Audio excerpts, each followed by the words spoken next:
Yadadri thermal power project పనులు వేగవంతం చేయాలని తెలంగాణ ఉప ముఖ్యమంత్రి భట్టి విక్రమార్క అధికారులను ఆదేశించారు. రాష్ట్ర మంత్రుల బృందం పవర్ ప్లాంట్ను సందర్శించి అధికారులను అడిగి వివరాలు తెలుసుకుంది. విద్యుత్ శాఖ మంత్రి భట్టి విక్రమార్క, నీటిపారుదల శాఖ మంత్రి ఉత్తమ్, ఆర్ఎండ్బి మంత్రి కోమటిరెడ్డి వెంకటరెడ్డిలు బేగంపేట నుంచి హెలికాప్టర్లో వీర్లపాలెంలోని యాదాద్రి థర్మల్ ప్లాంట్కు చేరుకుని ప్లాంట్లో జరుగుతున్న పనులను పరిశీలించారు. అనంతరం సీఎండీ అతిథి గృహంలో ప్రాజెక్టు పనులపై ఉన్నతాధికారులతో సమీక్షించారు.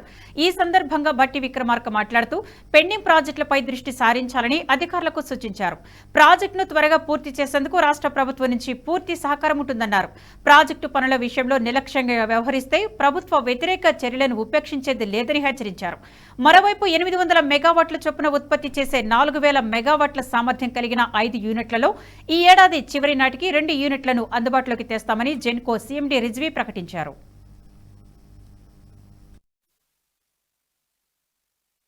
ఈ వీడియో మీకు నచ్చినట్టయితే లైక్ చేయండి, 10 మందికి షేర్ చేయండి. అలాగే కామెంట్ల రూపంలో మీ అభిప్రాయాలను మాతో పంచుకోండి. Nationalist hub group of channels ను సబ్స్క్రైబ్ చేసుకుని తెలుగునాట జాతీయవాద జర్నలిజాన్ని ప్రోత్సహించండి. ఈ వీడియో కింద ఉన్న బెల్ ఐకాన్ పై క్లిక్ చేయడం మర్చిపోవద్దు.